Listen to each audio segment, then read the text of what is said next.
Se acerca otro segmento más de respuestas bíblicas, por lo tanto busque lápiz, papel, invite a un amigo y por supuesto tome la palabra de Dios y únase a nosotros.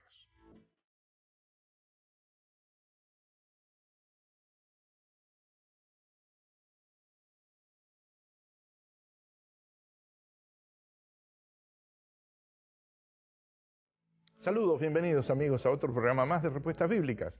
Con ustedes, su amigo Daniel Escarone, encantado del privilegio que tengo de poder compartir con ustedes a través de este medio aquí en 3ABN Latino, recordándoles como siempre solemos hacer que la persona más importante de este programa es usted, porque sin su participación no lo podremos llevar a cabo. ¿Cómo es que usted puede ser parte de este programa? Se lo digo en un instante, no sin antes darle la bienvenida a nuestro invitado cuasi permanente ya, el pastor Eric del Valle. Bienvenido, doctor Eric. Gracias por la invitación. El pastor y candidato doctoral Pastor del Valle es uno de los invitados frecuentes de este programa. Y quiero decirles, retomando nuestro diálogo con usted, que usted se preguntará cómo yo puedo ser parte de este programa, escribiendo las preguntas que conforman y constituyen la base esencial del mismo. Por lo tanto, escríbalas a la siguiente dirección electrónica rb@3abnlatino.org. Repito, rb@3abnlatino.org. Y también, cuando usted envíe su correo electrónico a este canal, no deje de indicarnos, por favor, cuando lo sintoniza, desde dónde lo sintoniza, de tal manera que podemos rastrear y tener algún tipo de información del alcance que está teniendo nuestro programa, y en ese sentido nos ayudará mucho. El pastor Eric del Valle, que nos acompaña con mucha frecuencia ya y que lo va a hacer en el futuro seguramente también, Dios mediante, es oriundo de Puerto Rico, la isla del encanto. Eso. Así que amigos y hermanos que nos sintonizan desde Puerto Rico, aquí está alguien que es un habitual amigo y también co-isleño de vosotros, y es un gusto de que ustedes también se unan aquí. También a todos los amigos del resto de América Latina, de México, de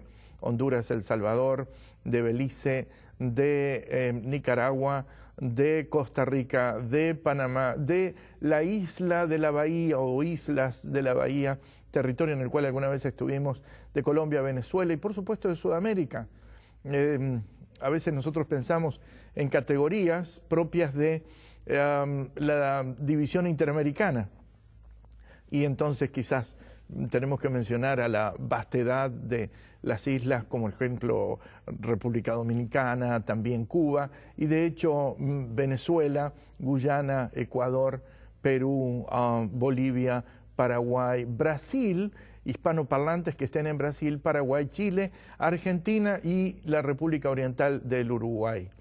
Aquellos también que nos sintonizan desde el territorio de Canadá, España, y algunos otros lugares a los cuales está acercándose la señal de 3ABN, bienvenidos. Gusto de que nos acompañen.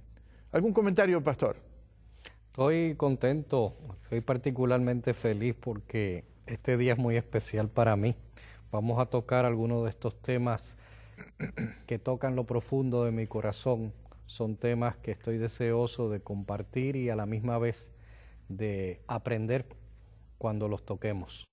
Y aquí, Eric, nos llega un interrogante de, en este caso, un señor de nombre Juan Carlos, que dice lo siguiente: mi mamá, que es pentecostal, y agradecemos la audiencia de amigos que pertenecen a dicho movimiento religioso. Bienvenidos, un gusto de que estén con nosotros, y también al vasto número de otras denominaciones religiosas que se unen en esta ocasión, sean todos bienvenidos. Pero en este caso, Juan Carlos dice, mi mamá es pentecostal y dice que los salmos enseñan a alabar con panderos.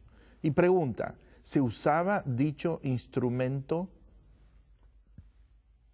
Pastor. En los tiempos de los salmos sí aparece el pandero referido en más de una ocasión, por ejemplo en el Salmo 150, y sí en las costumbres hebreas era utilizado el instrumento. Gracias. En realidad, cuando nosotros vamos a las Sagradas Escrituras, vamos a encontrar que el pandero era utilizado. Ahora, vamos a ir parte por parte, como dijo el pastor, era utilizado en el Antiguo Testamento. Busque por favor su Biblia en Éxodo capítulo 15, versículo 20. Dice la Biblia allí: María, la profetisa, hermana de Aarón, tomó un pandero en su mano y todas las mujeres salieron en pos de ella con pandero y danzas. Ve al libro de los Jueces, capítulo 11, versículo 34. Entonces volvió Jefté a Mizpá, a su casa, y aquí su hija, que salía a recibirle con pandero y danzas, y ella era sola, su hija única, la hija de él, ¿no es cierto?, y no tenía fuera de ella hijo ni hija. En 1 Samuel, capítulo 10, versículo 5, dice el texto: después de esto llegarás al collado de Dios, donde está la guarnición de los filisteos, y cuando entres allá, en la ciudad, encontrarás una compañía de profetas que descienden del lugar, y delante de ellos salterio, pandero, flauta, arpa, y ellos profetizando. Como ejemplo estamos citando quizás 2, 3 casos, pero ustedes lo pueden encontrar en 2 Samuel capítulo 6 versículo 5, Salmos 68, 25, 82, 2, 149, 3, 154, 154 ya lo mencioné, Isaías 24, 8, Isaías 30, 32, etc. Es interesante este punto, pero vale la pena entender algo, y es que cuando nosotros buscamos el vocablo, la asociación, los análisis que se hacen en relación con su uso como instrumento, nos preguntamos lo siguiente: ¿se usaba dicho elemento dentro del templo? Porque aquí es donde viene el elemento de causalidad, de implementación dentro de la iglesia. Y la iglesia en el Nuevo Testamento establece un flujo de causa-consecuencia que se retrotrae a lo que se usaba en el templo de Israel. Y es interesante que cuando se analiza el vocablo, en este caso a través de fuentes bien informadas, como aquellas que están en el Theological Dictionary of the New Testament, y también que analizan los vocablos dentro de esa vertiente y ven los antecedentes, nos dicen algo muy interesante. Sin embargo, dice este autor, este instrumento no se encuentra entre los instrumentos mencionados en el libro de las Crónicas con aquellos que son prescriptos para el culto y la adoración divina. Es importante. ¿Algún comentario en relación con esto, pastor? En los textos antes mencionados, la palabra en hebreo es mesholá y se traduce en algunas ocasiones de la manera en que lo estamos traduciendo, pero sobre todas las cosas lo importante es que en las citas antes referidas son citas donde la mayoría de los casos son mujeres las que están utilizando el instrumento, y como todos nosotros sabemos, en la cúltica judía las mujeres no estaban dentro del templo, no podían entrar dentro del templo. Debemos, y es prudente, distinguir en este caso lo que ingresa en el templo de aquello que es secular o social. Es decir, el instrumento que es utilizado como una parte o forma de la trama social, de la expresión de regocijo, de alegría, no necesariamente nosotros encontramos que todos esos elementos los podemos integrar a la iglesia. En cualquier sociedad contemporánea, nosotros nos vamos a encontrar que hay elementos de la cultura popular que no necesariamente tienen cabida, tienen lugar, tienen función dentro de la actividad litúrgica de la iglesia. Debemos distinguir lo sagrado de lo secular. Los hebreos lo hacían, incluso siendo una teocracia, lo cual algunos los confunde porque esperarían poder integrar todos los elementos que son de la sociedad dentro del templo, bajo la afirmación, en realidad todo lo guía en el pueblo de Israel el Señor, pero no es así. Y definidamente este es uno de los puntos que vale la pena tener en cuenta. respondiéndole a nuestro amigo Juan Carlos, quiero decirle, vale la pena distinguir en materia de música lo que es música sacra, lo que es música clásica y lo que es música popular. A veces entre algunos, digamos, que están tratando de introducir dentro de la iglesia ciertos nuevos elementos, encontramos que no hacen este tipo de distinción. Y también nos encontramos que en algunas otras culturas utilizan lo clásico como si fuera sacro. Y quiero decirles lo siguiente, es tan error como introducir lo popular dentro de lo sagrado. ¿Por qué razón? Porque lo sagrado, desde el origen hasta la culminación, es destinado al Señor. Es el autor que genera la música y la lírica, la letra de la expresión sagrada en una reflexión como un acto de dedicación al Señor. Y de allí que algunos de los que confunden clásico, por ejemplo, dentro de los clásicos, algunos ponen a Juan Sebastián Bach, que mayoritariamente tendió a ser un autor con música sagrada. Debemos distinguir que es posible que haya alguna intervención de él de corte clásico, pero la mayoría de su contribución es religiosa. Y esa es la razón por la que se integra, aún siendo protestante, dentro de los círculos católicos y es aceptado por la música sacra. ¿Se puede danzar? Pregunta otra persona. Esta es una pregunta que nos vino de don Marlon Moody, y hemos descompuesto en varios programas, porque en realidad manda todo un set de preguntas y definitivamente lo que hemos hecho es distribuirlas. ¿Se puede danzar para alabar a Dios? ¿Cuál es su reacción, pastor? Es interesante esta pregunta, y es una pregunta que inquieta contemporáneamente por cómo se practica en algunas denominaciones o iglesias dicha actividad. Sin embargo, las dos palabras que aparecen en el Antiguo Testamento para referirse al baile deben ser cuidadosamente analizadas, deben ser analizadas dentro de su contexto, y de forma resumida podemos llegar a unas conclusiones que para mí hoy esas conclusiones son clave en este programa. Vamos a leer quizás algunos textos y vamos a narrar y, digamos, comentarlos. Tiene su Biblia allí, ábrala, vamos a leer Éxodo, el capítulo 15, versículo 20. Recientemente estuvimos en la pregunta anterior, posiblemente vinculados con este punto. Y María, dice la profetisa hermana de Aarón, tomó pandero en su mano y todas las mujeres salieron en pos de ella con pandero y danzas. ¿Cuál es el contexto de este texto, pastor?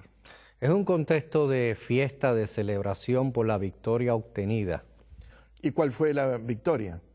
La gran liberación del pueblo de Dios. Es decir, estaban del otro lado de la orilla, vieron con celebración cómo el Señor, no ellos, el Señor intervino en protección de ellos.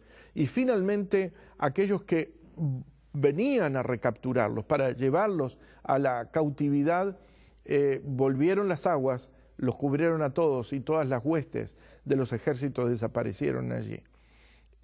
Esto es una manifestación de celebración espontánea.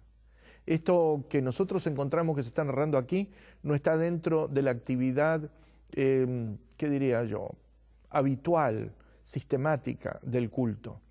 Esta es una expresión en la cual el pueblo espontáneamente lo celebra, como aquellos que van a un estadio, disculpen la comparación, y ven que el equipo favorito convierte un gol, especialmente cuando hace mucho tiempo que no lo hace. Pero piensen ustedes ahora bajo esta perspectiva. Estaban en un desierto, habían sufrido toda la travesía, llegaron hasta encontrarse en una encrucijada de la vida. La encrucijada era clara. Por un lado tenían el desierto, hacia atrás tenían el ejército de Faraón, delante lo único que podían tener era un mar. De pronto, el mar se abre delante de ellos y pasan todos. Escuchen bien esto, todos. La Biblia no narra de que se hubiera perdido uno dentro de esa condición. Y cuando ellos pasaron y terminaron de pasar, parte del pasaje posiblemente fue utilizado por las huestes enemigas y estaban avanzando. Y el gran interrogante que tenían ellos era, ¿será que el Señor les permitirá llegar hasta aquí? ¿No intervendrá el Señor para hacer algo? Y de pronto, cuando gran parte de esa armada, de ese ejército, está allí, las aguas vuelven a su nivel y ellos quedan completamente liberados. Y esa actitud en la que se cambia el temor, el gran interrogante mental que tenían, cuando ven eso, definitivamente estallan en una celebración y saltan de alegría. Y tenemos que ver ese momento humano como corresponde verlo, en su justa perspectiva. Esas mujeres, esas damas, esas madres que han sido oprimidas como esclavas, sufriendo el desprecio, el atropello de toda una sociedad egipcia en aquella época, después la persecución atroz y las bajezas a las que constantemente fueron sometidos todos como familias, y ellas en particular preocupadas por la seguridad de sus hijos, por el porvenir, por qué pasaría finalmente con Moisés y con el pueblo. Ven la victoria del mar que no deja pasar a los egipcios y que los sepulta, porque ellos no son en sí el pueblo en ese momento que respondió a los reclamos de Dios como los hebreos por la fe. Y esas mujeres intensas de por sí, como son las mujeres en sus manifestaciones emocionales, ya sea de tristeza o de alegría, pudieron en ese momento reflejar la gran alegría y la gran sorpresa de la victoria que Dios les estaba dando. Me ha dejado boquiabierto esta expresión, especialmente la intensidad del pastor en su amplio conocimiento sobre el punto, especialmente sobre el sexto puesto, pero al margen de eso, quiero decirles, y por favor busque ahora otro texto, que es Primero de Crónicas 15:29, donde dice en Primero de Crónicas 15:29, pero cuando el arca del pacto de Jehová llegó a la ciudad de David, Mical, hija de Saúl, mirando por una ventana, vio al rey David que saltaba y danzaba, y dice el texto, y lo menospreció en su corazón. Acá nos encontramos con otro aspecto. Es decir, una manifestación de alegría en un contexto de liberación y de expresión de reconquista y de recapturar lo que era sagrado y propio, que es tomado y visto con una expresión que no es realmente del todo positiva.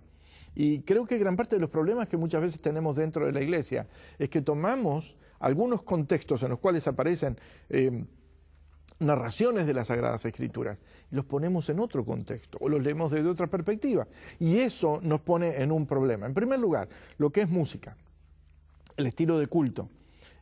A veces cuando los descentralizamos, generamos una visión que no está armónica con el contexto en el cual aparece. ¿Qué quiero decir con esto? No es lo mismo la actitud y el estilo de la música que podemos tener, por ejemplo, en las iglesias, cuando estamos en un campamento junto a un río, en una playa, o cuando estamos en una celebración cultural que tiene que ver con algo de dominio popular, o cuando estamos dentro de la iglesia. Y definitivamente los casos bíblicos que hemos visto tienen que ver con manifestaciones de alegría en un contexto religioso pero social, no en el templo. Traerlos o imponerlos como una cultura permanente dentro de la vida cúltica no condice con la espontaneidad en la cual nosotros los encontramos en las Sagradas Escrituras. Es decir, no puede haber espontaneidad forzada, porque cuando tenemos espontaneidad forzada, en realidad eso ya no deja de ser espontáneo. Lo espontáneo aparece en el tributo que le reconocemos al acto espontáneo de la manifestación de una intervención del Señor y que la reconocemos en ese momento puntual de la historia. Al repetirlo, en realidad pierde su sentido. El otro elemento que vale la pena tener en cuenta es la distancia de este tipo de danza con la danza o el baile que nosotros tenemos en la actualidad. Nada tiene que ver la danza bíblica o también esa danza comunal, comunitaria del pueblo de Israel, en la cual se entrelazan y ejercen su Hava Nahila o cualquiera otra de los cánticos propios de los hebreos. Nosotros no debemos confundir eso con este tipo de danza, es decir, esa es una danza social, es una danza propia de un espíritu de alegría. No encontramos que en la sinagoga lo hayan realizado en el pasado, definitivamente no lo encontramos dentro de la iglesia cristiana primitiva, y vale la pena tener en cuenta ese aspecto. Pastor. Sí, aquí hay que destacar algunas palabras, porque en los detalles está la gran diferencia. En el caso de Ana, en Éxodo 15:20, se utiliza una palabra en específico para bailar. Esa no es la palabra que aparece en el caso de David, en Primera de Crónicas 15:29, y esto es importante, porque la palabra que aparece en el caso de David, que es racat, aparece solamente 4 veces en la Biblia. Aparece en Job 21:11, en Isaías 31:21 y en Eclesiastés 3:4. Esta palabra a veces se traduce como bailar, pero también significa saltar. En uno de los textos aparece una cabra y la palabra es utilizada como el verbo de la acción de lo que está haciendo la cabra. Nosotros no podemos imaginarnos una cabra bailando, está saltando. Y esto es muy importante porque esa pequeña diferencia aplicada a David hace una gran diferencia cuando estamos analizando. Otras veces lo que sucede es que los traductores pues son generosos en la traducción. Claro, ellos tratan de tener en cuenta las denominaciones y las creencias, pero aquí la palabra, a mi entender, muchas veces, en las pocas veces que aparece, significa más bien saltar que bailar. Y hay que entenderla también, la palabra, como corresponde. Nosotros no tenemos las mismas prácticas de los judíos, pero a veces en nuestra manera hacemos cosas parecidas. Cuando nosotros nos alegramos porque algo pasó, hace poco en la conferencia de Michigan, Dios permitió y salió elegido como presidente Jay Gallimore, hubo una expresión en algunos de querer saltar de alegría, pero eso no era parte de ninguna liturgia ni ninguna función en el templo, sino que es una expresión de alegría personal, de victoria espiritual, de regocijamiento por lo que Dios está haciendo. Así que no debemos confundir, como dice el pastor Escarone, con el baile moderno, ni tampoco debemos tratar de pasar una planadora en castellano, porque simplemente aparece la palabra bailar. La Biblia hace una diferencia, y ustedes saben que en las traducciones se pierden esos detalles. Es muchas veces para mí lamentable que estos pequeños detalles que son tan importantes porque ayudarían a la mejor comunicación y el mejor entendimiento entre nosotros los cristianos y nuestras prácticas, me da pena que no aparezcan como pequeñas notas al pie de la página aclarando la palabra y lo que significa y sus posibles definiciones.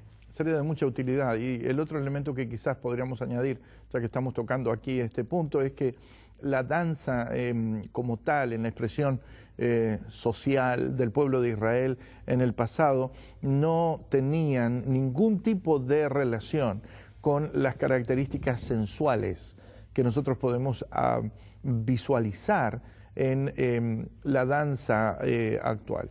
Creo que esto responde a la pregunta de don Marlon C. Moody que había hecho. Gusto de poder estar en contacto con usted, al menos a través de este medio. Y tenemos ahora un testimonio de sintonía de 3ABN y una petición de oración. Marcia, de alguna parte de la vasta América Latina, nos hace llevar esto y dice: todos los días los escucho los mensajes bíblicos. Me gustaría, si no es mucha molestia, que haga una oración por mi familia para mantenerla siempre unida. Estamos pasando algunos problemas. Siempre lo sintonizo aquí en televisión, Canal 31, y me quedo escuchando las buenas cosas que ustedes dicen. Vamos a hacer una oración, pastor, por la hermana televidente Marcia. ¿Quiere dirigirnos en la oración, pastor? Oremos. Amante Padre Celestial, tú que derrites tu corazón por escucharnos a nosotros, por ayudarnos y socorrernos y sacarnos finalmente de este mundo corrupto lleno de pecado hacia tus brazos de amor y hacia tu reino de gloria. Mientras estamos peregrinando aquí, Señor, necesitamos el orar los unos por los otros. La hermana Marcia Castillo está pidiendo, amado Padre Celestial, que tú la socorras en su situación y con tu gran ternura, con tu gesto siempre de amor santo y perfecto, intervengas sobrenaturalmente en su vida y supla su necesidad. Nosotros nos unimos a su pedido y encarecidamente en este momento te suplicamos, Señor, que en el poderoso nombre de tu Hijo Jesús hagas este milagro. Te lo pedimos para tu propia gloria y para tu propia honra. Gracias por estar con nosotros. Estamos en 3ABN Latino. Este es el programa de Respuestas Bíblicas. Y quiero decirles que usted puede colaborar con este programa enviando sus preguntas a esta dirección electrónica. Por favor, rb@abnlatino.org. Como aparece allí en pantalla, rb@3abnlatino.org. Seguimos en sintonía con Respuestas Bíblicas. Gusto de tenerlo con nosotros integrándose a esta programación. Vamos a la siguiente pregunta. Dice lo siguiente: es Carlos Argueta que nos escribe y es una pregunta relativamente reciente que él envía por correo electrónico, y es: ¿por qué Dios envió a Satanás a la tierra habiendo otros destinos? ¿Por qué la Biblia no indica que Dios haya creado otros mundos, o acaso indica al referir a la luna y las estrellas? Pastor. Dios envió a Satanás a esta tierra para la gloria y glorificar a Dios mismo a la larga, al final de esta historia. Dios es sumamente paciente no solamente con nosotros.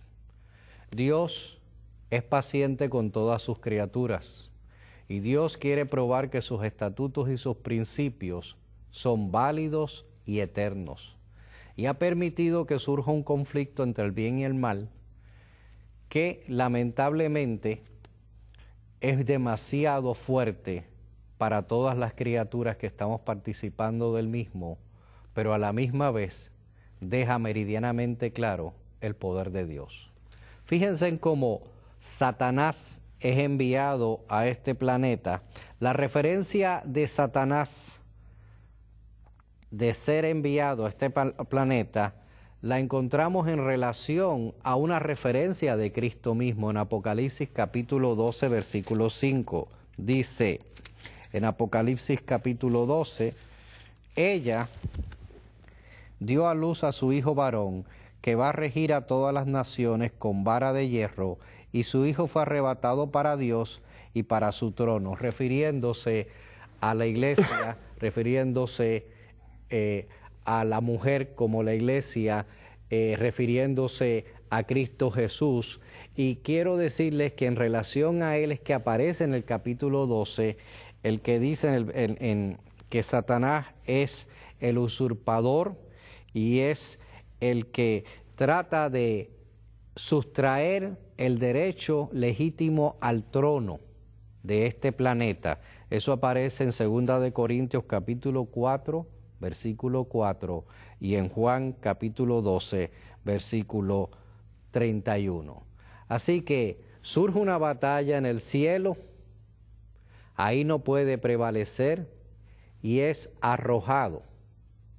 No se nos da todos los detalles el por qué es arrojado específicamente a este planeta en el relato bíblico, como quisiéramos nosotros poder explicar todos sus detalles basados en el relato bíblico, porque de por sí la Biblia no está hecha para promover el evangelio de Satanás, sino de Cristo. Dios no le da y no hace mucha propaganda de Satanás, y la poca que hace, la hace muy mala. Dios se concentra, el Señor se concentra en hacer el relato en conexión con la supremacía espiritual y la victoria espiritual que nos da Cristo Jesús en la redención.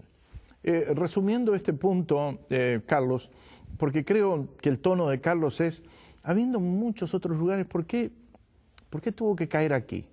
Hubiéramos, quizás el título de la película en la mente de Carlos es, hubiéramos sido tan felices, nos hubiéramos librado de tantos problemas, y concuerdo con eso, Carlos. Evidentemente esa es definitivamente la razón y el título original de la cinta que está, en la cual está pensando. Pero veamos algunas distinciones. Y por favor, tome en cuenta lo que el pastor Eric mencionó. Busque allí en Apocalipsis, capítulo 12, versículos 9 y 10. Pero el texto dice, y fue lanzado fuera el gran dragón, la serpiente antigua, que se llama Diablo y Satanás, el cual engaña al mundo entero. Fue arrojado a la tierra, sus ángeles fueron arrojados con él. Observe ahora el siguiente uso verbal que nosotros encontramos aquí. Primer párrafo, fue lanzado fuera. En el segundo dice, fue arrojado a la tierra. Y termina diciendo, y los ángeles fueron arrojados junto con él. Es decir, acá hay alguien que es expulsado. Escuchen, no, Carlos, no es que el Señor fue alguna especie de DHL, FedEx, UPS celestial, ¿no es cierto?, algún sistema de correo y decir, bueno, por favor, este señor y el resto lo pueden enviar ahí. No, fueron expulsados, echados. Ese es el destino, y eso es lo que dice. Isaías lo corrobora, lo dice de otra manera. ¿Cómo caíste del cielo, Lutero? Es decir, el tono poético, como siempre, en el caso de Isaías, pero lo revela el hecho de que él no pudo mantenerse en la presencia de los seres celestiales y fue destituido y arrojado. Y esta es una característica. Ahora, el punto en esto, ¿por qué señalo esto? En primer lugar, porque acá no hay un envío de parte de Dios a Satanás, a este mundo, porque arrojar no es enviar, y Satanás fue arrojado, Satanás fue expulsado. Y no está solo, es un tercio prácticamente de las huestes celestiales que están con él. Satanás es uno de los actores en un marco que nosotros podríamos llamar el gran conflicto de los siglos. Y Carlos, lo invito a mirar el punto de la perspectiva de esa gran visión que tiene nuestro movimiento religioso, que llamamos Iglesia Adventista del Séptimo Día, y es el conflicto de los siglos. Porque acá hay una tensión entre el bien y el mal. Y quienes no hayan entendido este marco pueden perder de vista la dualidad entre el bien y el mal y quizás confundirla con la que puede existir en algunos otros movimientos religiosos como el zoroastrismo. Pero entendamos esto, Dios es un Dios de todo lo bueno, Dios no hace el mal, Dios es un Dios de amor, y quien fue enviado a la tierra por Dios fue Jesús. Y Dios lo envió a la tierra justamente para rescatarnos de las obras del enemigo y mostrarnos el camino de la salvación. El Hijo de Dios vino a esta tierra para revelar el carácter de Dios, el Padre, a los hombres, a fin de que pudiéramos adorarlo en espíritu y en verdad. Y es Él el que nos llama y nos dice, venid a mí todos los que estáis trabajados y cargados. Y a Él podemos acudir con libertad. Por lo tanto, no debe preocuparnos el punto de la presencia del enemigo. Él trajo los engaños, Él trajo la inmortalidad del alma, Él trajo las mentiras, fue lo que le dijo a Eva, no moriréis, trajo el espiritismo, trajo consigo todas las divisiones religiosas que nosotros nos encontramos en la actualidad, apartó a los hombres de la verdad divina, trajo el pecado, trajo la muerte, que es la consecuencia del pecado, trajo la falsa adoración, formas falsas de adoración que no están en las Sagradas Escrituras, trajo la ordenación a ministerios que no están basados de acuerdo con las estipulaciones bíblicas, trajo formas de ordenación que no están recomendadas ni en Antiguo ni en Nuevo Testamento, trajo debates eclesiásticos que entretienen a la iglesia en el desarrollo de su misión y trajo toda suerte de dudas sobre la palabra de Dios. Pero alabado sea el Señor. Dios envió a Jesús, que es el camino, que es la verdad, que es la vida.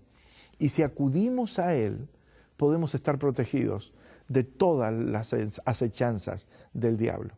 Por lo tanto, no nos preocupemos por este aspecto que se ha presentado. En este conflicto de los siglos, tomemos el lado del bien, estemos del lado del Señor Jesús.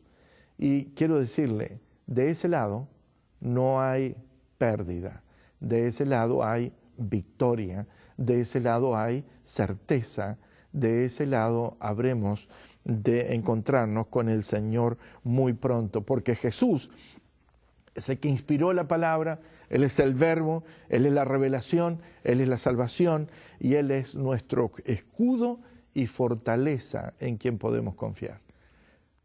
Pastor, ¿algún comentario más? Tenemos otra pregunta, vamos a ella. Vamos a la otra pregunta. Pregunta de ética en procedimiento familiar. Esposo abrumado por deudas, desánimo, deja de diezmar en la iglesia y la esposa sigue haciéndolo de sus ingresos, no de los del esposo, es decir, los de ella. Y la pregunta que dice es la siguiente. ¿Ella hace bien en diezmar su porción? Ella siente que el Señor la ha bendecido. Esta dama está haciendo muy bien en continuar diezmando al Señor. Precisamente, como es una pregunta ética, la voy a contestar en base a esa disciplina. La ética es la ciencia de la santidad. La ética es el poner en práctica lo que se cree, la costumbre y los hábitos de los principios que se creen, y vivir por principios requiere sacrificios. Especialmente Dios es nuestra lotería, en Él tenemos que confiar. Pero el camino del cristiano no es un camino fácil. La rosa tiene espinas y Eclesiastés capítulo 3 nos dice que también hay tiempos de prueba. En esos tiempos de prueba es que hay que mantener la ética, hay que mantener la práctica de los principios que uno tiene y por fe comprometerse con esos principios. Para mí está haciendo muy bien porque ella va a recibir bendición del Señor. En cambio, su marido, que ha dejado de confiar en el Señor en la parte financiera, en este momento de prueba, debe confiar en el Señor y también demostrar que Él no deja que ninguna circunstancia adversa comprometa los principios de fe que la misma palabra de Dios enseña. Y personalmente quiero decirle, Rosario, felicitaciones, porque en medio de esta condición, en medio de esta situación, usted está probando la vitalidad que tiene el acto de la fe. Y el diezmo, le decimos a todos los demás, es una conciencia, es una parte de la conciencia personal. Es una práctica bíblicamente fundamentada y su proceso es sencillo. Reconocemos por fe lo que es la iglesia verdadera, sabemos que Dios es el dueño y el soberano de todos nuestros recursos y el diezmo ha sido a lo largo de los siglos el instrumento que le ha permitido al pueblo de Dios sostener su ministerio y el ministerio de aquellos que se consagran al Señor. Vale la pena entender algo. a todos nuestros televidentes. La verdadera iglesia de Dios en la tierra no se sostiene por medio de concordatos establecidos con los reyes de la tierra o con los principados de las naciones. La iglesia verdadera en la tierra no se sostiene por una intesa, y hago la expresión de la palabra de acuerdo a el vocablo latino que lo caracteriza para que se comprenda mejor por aquellos que lo pueden comprender, por medio de alianzas que comprometen la conciencia de los dirigentes de las naciones con una iglesia popular. Ese no es el sentido de esta realidad. Nosotros no nos sostenemos por medio del tesoro nacional o por fondos devenidos del tesoro nacional. El pueblo verdadero de Dios en la tierra no tiene alianzas con patrimonios nacionales por relaciones concordatrices o concordatales, sino que se sostiene por medio del plan que ha diseñado el Señor. Y el plan de Dios es el diezmo, destinado al pueblo que guarda los mandamientos de Dios y tiene el testimonio de Jesucristo, que es el espíritu de profecía. No tiene sentido sostener movimientos falsos que anuncian mensajes que no están inspirados en las Sagradas Escrituras, sino que sostienen el ministerio del verdadero pueblo de Dios. Y, estimada amiga, quiero decirle lo siguiente: Dios ama al dador alegre. Y más que eso, el Señor dice, probadme en esto. Lo dice muy claramente en Malaquías, capítulo 3, versículo 10. Traed todos los diezmos al alfolí, haya alimento en mi casa. La casa del Señor. Está allí quienes laboran para sostener el ministerio de la casa del Señor. Y probadme, dice ahora, en esto, dice Jehová de los ejércitos, si no os abriré las ventanas de los cielos y derramaré bendiciones sobre vosotros hasta que sobreabunden. Quiero decirle, amiga, este es el punto de la gran recomendación que nosotros encontramos en la palabra del Señor. Esto es bíblico, usted está siguiendo la práctica bíblica. Pastor. Como bien lo presentó el pastor Escarone, es un acto de fe. Dios dice, probadme en esto, y se compromete, siendo la autoridad máxima del universo, a bendecir cuando nosotros llevamos a cabo este acto de fe tan noble y muchas veces tan mal comprendido por los que no conocen las Sagradas Escrituras. En resumen, ate su conciencia a la Biblia, actúe de acuerdo con su conciencia. El diezmo es algo personal, individual, pruebe al Señor. Y quiero decirle algo, el Señor no le ha fallado a ninguno de sus hijos. Que Dios les bendiga. ¿Algún otro comentario, pastor? Vamos a la siguiente pregunta. Vamos a la siguiente pregunta, nos hemos detenido. En Daniel 7:9 se habla de un anciano de días, dice el texto. Elena de White dice que es Dios el Padre, y luego dice que el juez se sentó y los libros fueron abiertos. ¿Quién es el juez? Pastor. Sí, estoy buscando en mis notas algunos puntos sobre este anciano de días y del Padre como juez. Y le voy a pedir que en lo que encuentro la nota específicamente que estoy buscando, me pueda ayudar un momento. Vamos a leer, por favor, abra su Biblia para ubicarnos en este contexto en el libro de Daniel. El libro de Daniel está inserto entre el sector de los profetas mayores y los profetas menores. Básicamente es proporcional al tamaño. Es decir, allí están Isaías, Jeremías, Ezequiel, y inmediatamente viene Daniel y luego los profetas menores.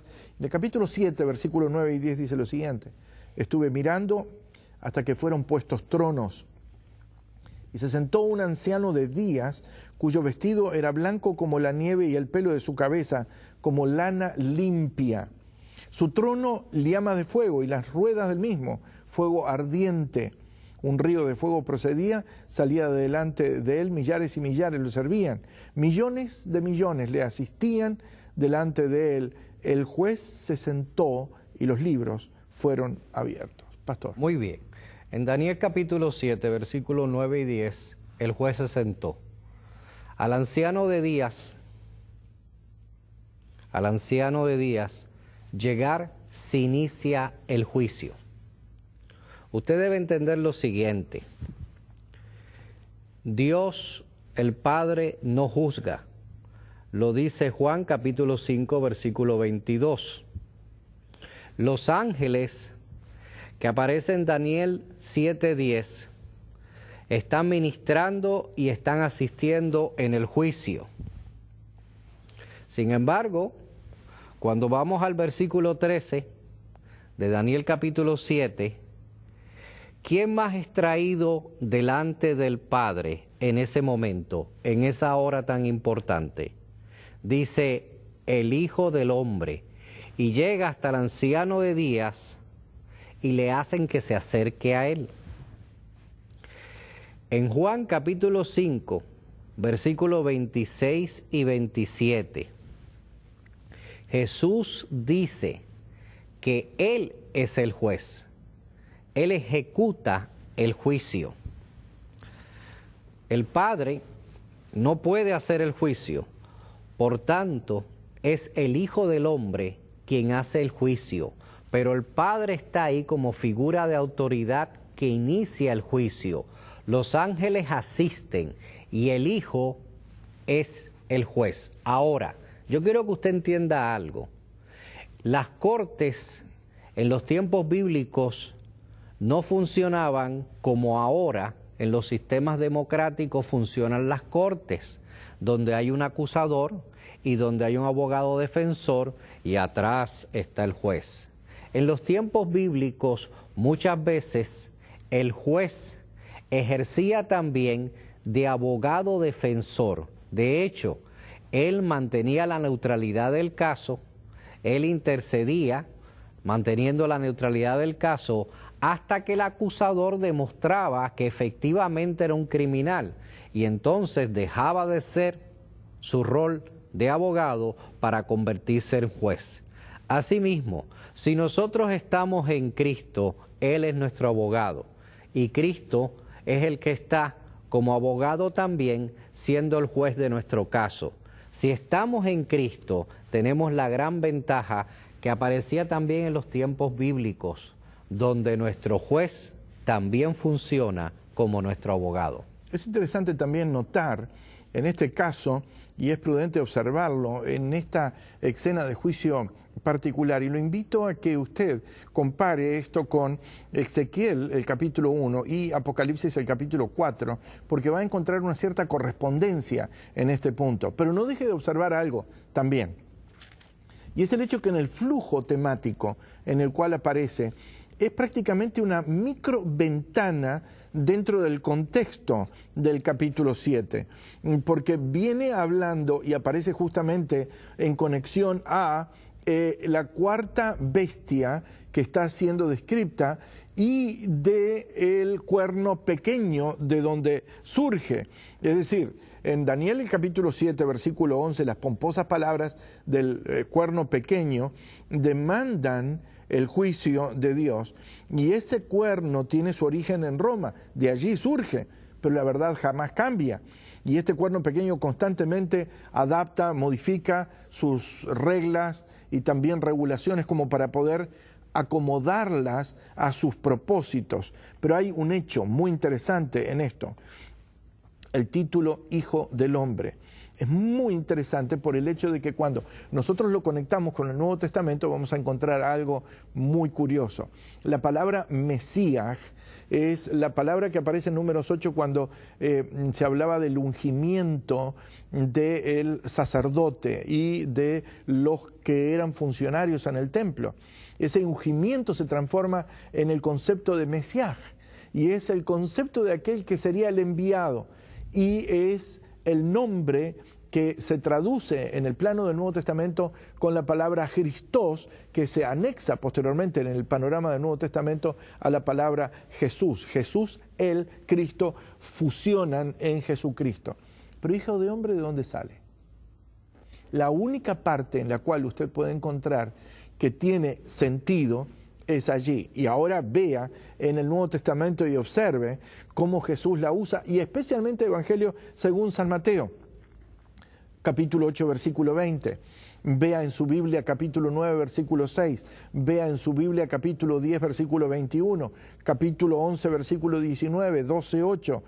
Capítulo 12, versículo 32, 13, 41. Es decir, prácticamente en el marco neotestamentario, el concepto hijo del hombre aparece allí.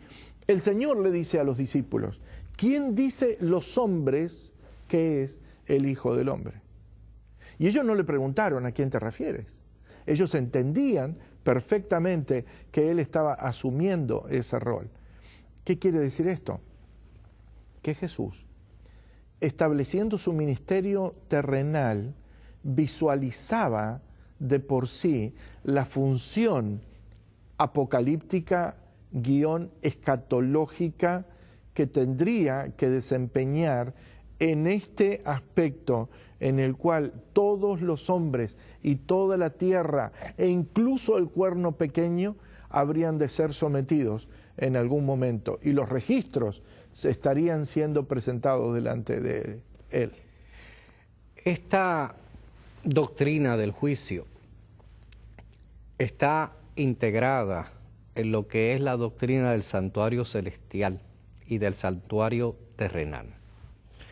Nosotros entendemos el santuario cristocéntricamente en la siguiente fase: Cristo como cordero, como sacrificio, después Cristo como intercesor. Entonces estamos después en Cristo como intercesor y como juez. Y finalmente, cuando acaba de hacer juicio, Cristo se quita sus ropas sacerdotales, se pone sus ropas de rey y viene como Rey de Reyes y Señor de Señores a rescatar a su reino para librarnos totalmente del pecado y de su influencia. Así que estamos en esa parte del ministerio intercesor de Cristo, que es la parte tercera, donde Cristo, además de ser nuestro intercesor, también es nuestro juez. Y de hecho vale la pena tener en cuenta este aspecto en conclusión a este punto, ¿no es cierto?, temático que nos plantea nuestro amigo. En el proceso, el Padre lo inicia, lo abre su presencia, se sienta. No habla más, no hay declaración de expresión bíblica de que haya verbalización de parte de Él. Y entonces se describe la presencia del Hijo del Hombre. El hecho de que Jesús hubiera utilizado este título es una demostración no solo de su identidad divina, sino de su claro reconocimiento del papel y función que desempeña y desempeñará en el juicio terrenal y celestial en su ministerio, en el santuario. De hecho, este es un aspecto, y gracias por traernos esa pregunta. Vamos a pasar a la segunda pregunta, por lo menos a la siguiente pregunta, antes que segunda, y con esta vamos a terminar el segmento de hoy. Gracias por estar con nosotros. Dice, ¿cómo tuvo Satanás la capacidad de transportar a Cristo en lo que registra Mateo capítulo 4, versículo 5? Pastor. Sí, nosotros tenemos que recordarnos que esto no nos debe de extrañar. De hecho, los hombres maltrataron y hirieron a Jesús, lo tocaron de forma que no era apropiada. Asimismo, llega el momento culminante, el momento que va a decidir realmente todo desde el principio.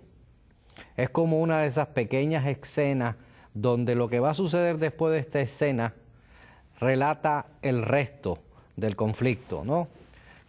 Jesús es bautizado. Al ser bautizado es el siervo sufriente que va al desierto, como dice Isaías 40, 41 y 42. Al ir al desierto guiado por el Espíritu Santo, como atestigua Mateo 4:1, Jesús se enfrenta directamente, cara a cara, personalmente, con el príncipe de las tinieblas, mano a mano, uno con el otro. Uno utilizando la rebelión, el egoísmo, la mentira, las patrañas que los hombres levantan y las criaturas levantan y los ángeles levantan cuando quitan a Dios de su corazón. El otro dependiendo totalmente de Dios para demostrar al universo que sí se puede, sin contradicción, obedecer la ley de Dios y rescatar al mundo. Cristo entonces se enfrenta a Satanás y este es el momento decisivo. Entonces lo lleva al desierto, a la santa ciudad. Fíjese cómo el relato lo dice en Mateo capítulo 4, 5. Lo lleva del desierto a la santa ciudad y lo puso. Ahora, fíjese que dice que lo pone, no es que Cristo se pone, no es que Cristo él mismo se lleva, ¿o sí? Así que lo pone en la santa ciudad y lo lleva al pináculo del templo. Lo pone en el pináculo del templo y tuerce las Sagradas Escrituras para darle un significado literal, darle el significado hermenéutico que él quiere y que así Jesús actúe por criterio propio y no dependiendo de Dios, pero no le funciona. Entonces dice el relato en Mateo capítulo 4, versículo 8, luego lo lleva a un monte muy alto. Se fija otra vez, está en pasivo el verbo, él lo lleva. Nosotros cuando estudiamos las Sagradas Escrituras, tratamos de ser deductivos en base a lo que la Biblia nos enseña, pero a veces podemos encontrar un elemento inductivo, encontrar que, por ejemplo, en este caso, no se necesita mucha imaginación para darse cuenta que Él lo está llevando, que Él lo está tomando. Nos imaginamos de qué forma lo puede hacer.